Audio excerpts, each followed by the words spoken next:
हा आता जो निकाल आहे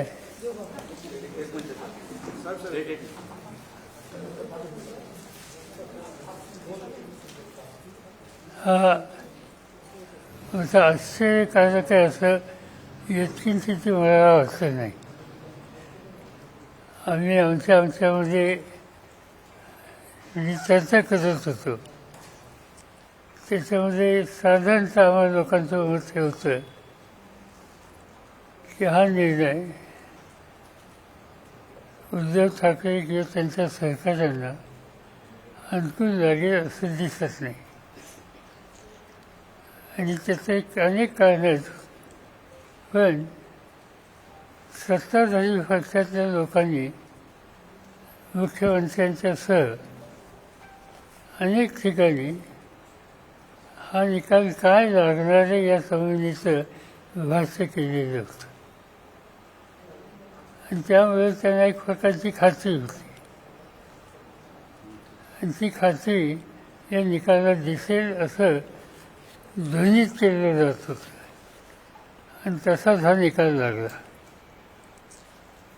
माझ्या मते जो काही निकाल मी ऐकला फायनल डॉक्युमेंट जजमेंटची पाहिल्यावर आणि वकिलांशी चर्चा केल्याच्या नंतर अधिक स्पष्टता येईल.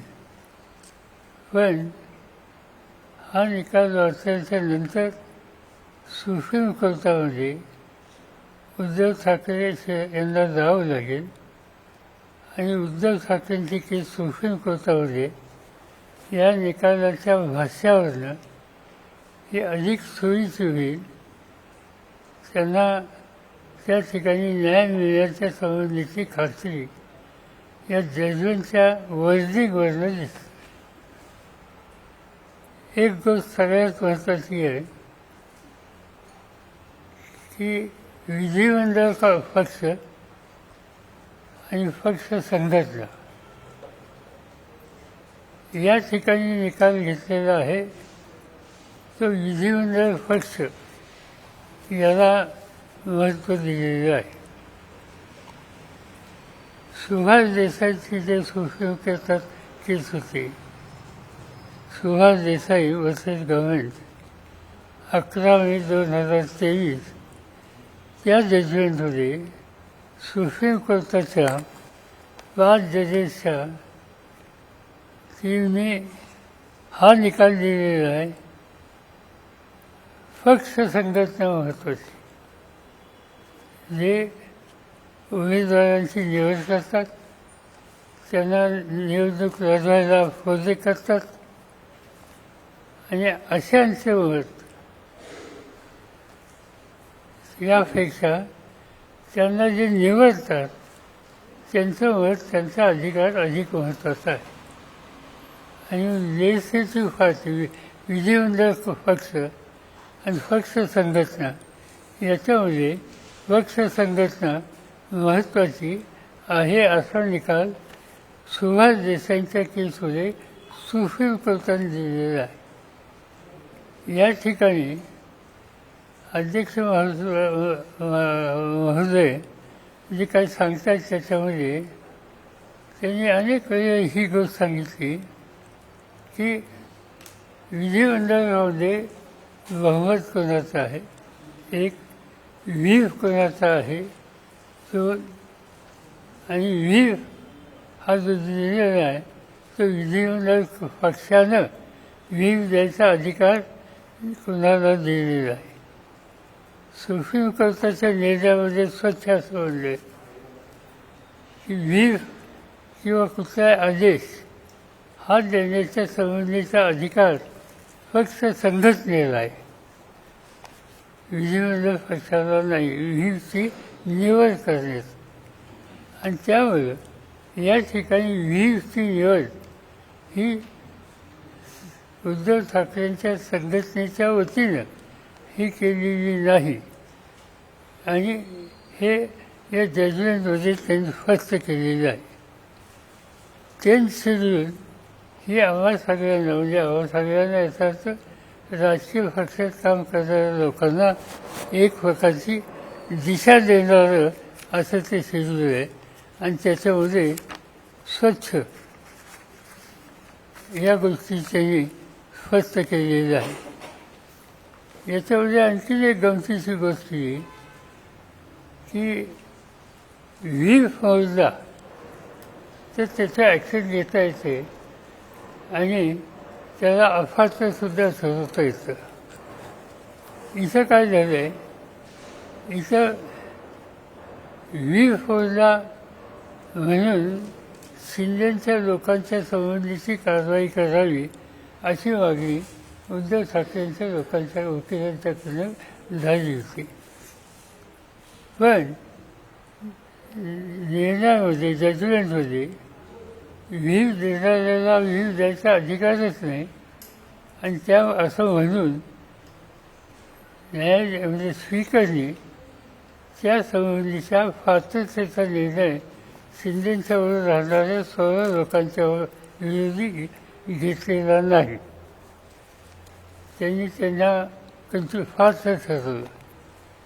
दुसऱ्या बाजूने हे जे उद्धव ठाकरेंच्या विरोधाचे जे लोक होते त्यांनी स्पीकरच्या इलेक्शनमध्ये पक्षाचा व्हील पाळला नाही म्हणून त्यांना अपात्र ठरवावं अशी मागणी केली होती. स्पीकर साहेबांनी तीही मागणी मान्य केली नाही आणि त्यांनाही पात्र ठरवलं. त्यांनी पात्रता या दोन्ही बाजूच्या लोकांच्या संदर्भात त्यांनी मान्य केली. याचा अर्थ स्वच्छ हा आहे की सुप्रीम कोर्टाची गाईडलाईन ही तिला पूर्णपणानं वगळण्याची भूमिका या जजमेंटमध्ये घेतलेली आहे आणि त्यामुळं सुप्रीम कोर्टामध्ये जायला शिंदे यांना उद्धव ठाकरे यांना अतिशय चांगली केस आहे अशा प्रकारचं फार्माफेसी चित्र त्या ठिकाणी दिसते.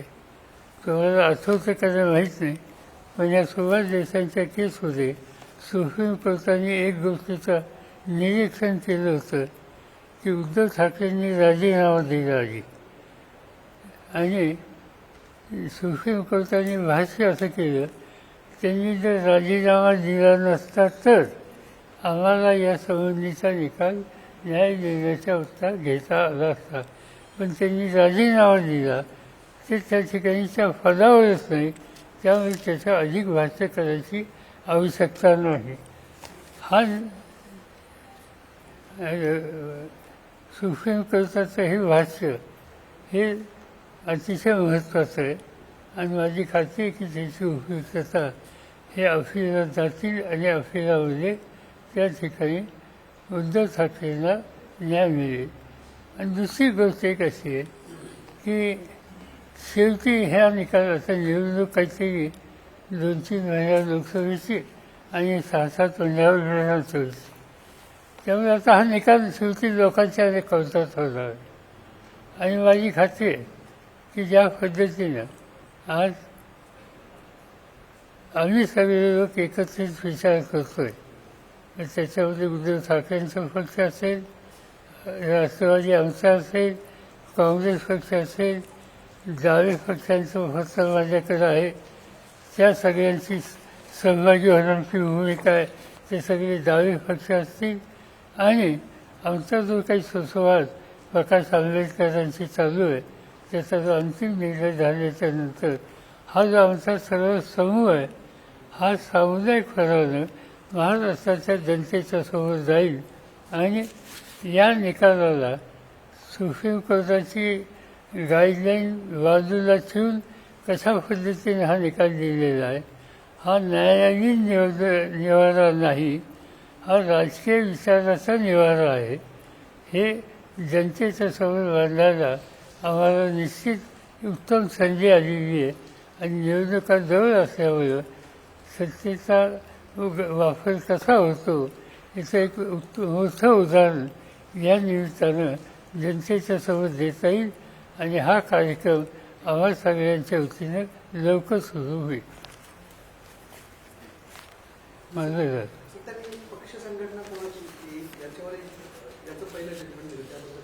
त्यांनी सांगितलं ना की पक्ष संघटना त्यांनी सांगितलं शिंदेची असं आहे. आता राष्ट्रवादीची एक केस चालू आहे वर इलेक्शन कमिशनमध्ये, त्याच्यामध्ये फक्त संघटना कोणाची आहे हा निकाल इलेक्शन कमिशन ठरवेल अशी भूमिका आहे.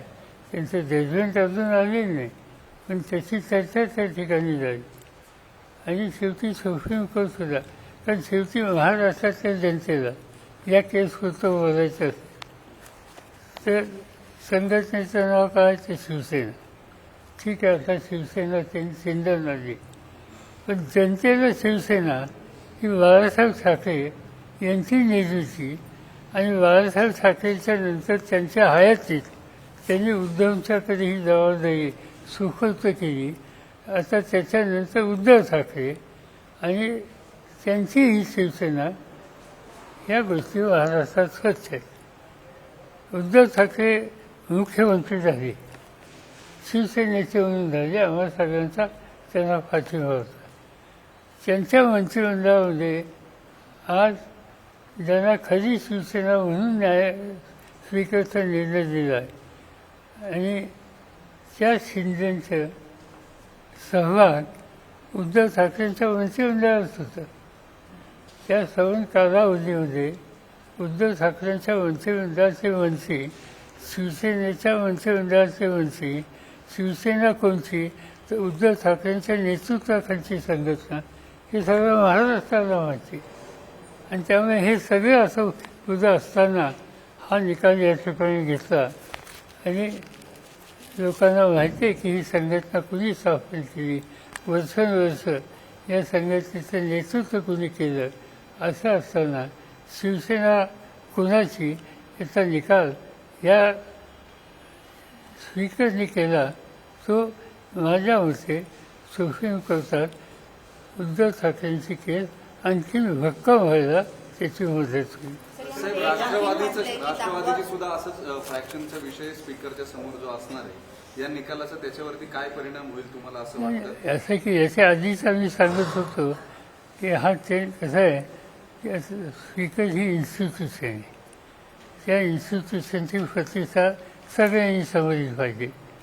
पण आपण हे बघितलं निकाल 2 दिवसावर आहे आणि निकाल ज्यांची केस ज्यांच्यासमोर आहे त्यांना भीतीला स्पीकर जातात. याचा अर्थ काय? उद्याच्याला एखाद्याची केस एखाद्या हायकोर्टात आहे किंवा कोर्टात आहे कोणाच्या समोर आणि तो न्यायाधीशात जर त्याच्या आधी 2 दिवस ज्याची केस आहे त्याच्या घरी जात असेल, त्यांनी सांगितलं की माझ्या मतदारसंघाची कामं होती, माझ्या मतदारसंघाची कामं करायला आत्ताच आठवण झाली का?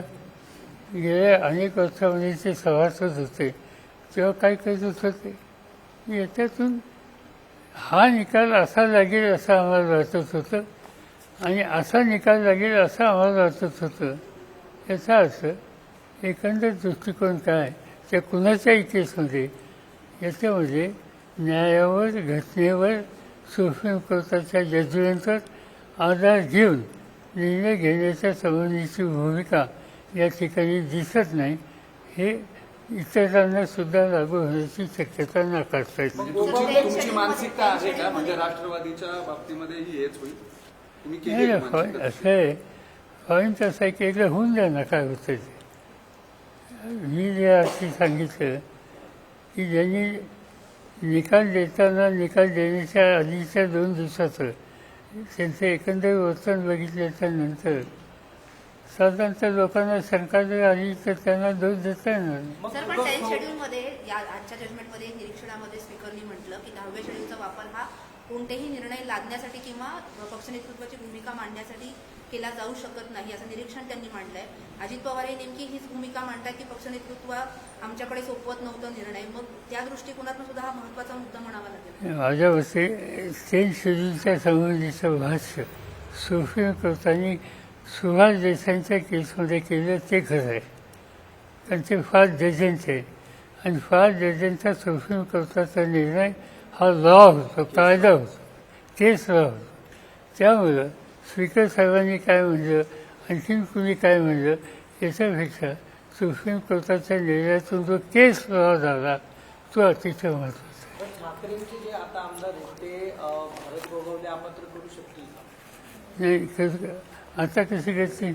नाही, म्हणजे त्यांना अधिकार आहे का व्हीप नाही असं या स्पीकरनी सांगितलं की त्यांचा व्हीप आहे, पण स्पीकरनी त्यांना अफाचं ठरवण्याची मागणी ही मान्य केली नाही.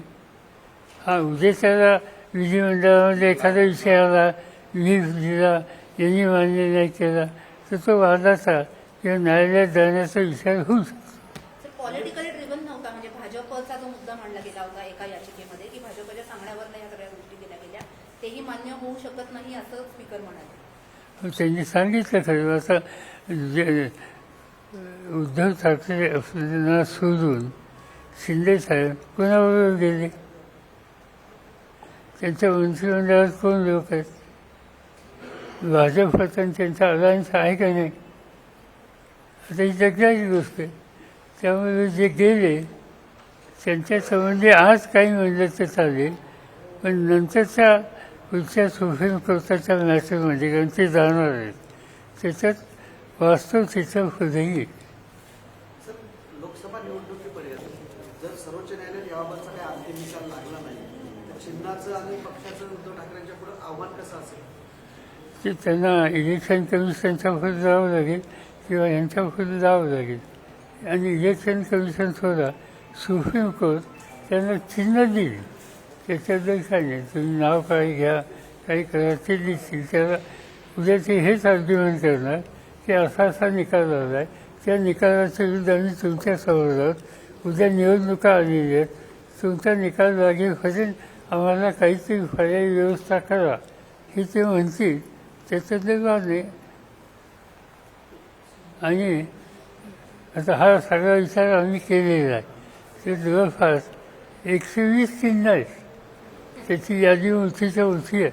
ठरलंय चिन्ह वगैरे काही नाव नाही, वगैरे आम्ही काही विचार तुमच्या तयारीनुसार? ठाकरेंनी नाही, मशाल सर. घेतली हातात. आपण आता बघूया आता काय होतं ते. आता वर्षात नोकरी झाली, करायचं.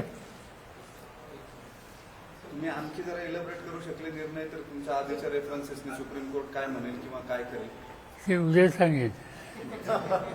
कारण माझ्या हातात डॉक्युमेंट पाहिजे आणि थोडं वकिलांशी बोलावं लागेल. देश विदेशातील प्रत्येक घडामोडींचे लाईव्ह अपडेट मिळवण्यासाठी आता साम टीव्हीच्या सर्व सोशल मीडिया प्लॅटफॉर्मला लाईक, फॉलो आणि सबस्क्राईब करा. तसंच सर्व नोटिफिकेशनसाठी बेल आयकॉन प्रेस करायला विसरू नका.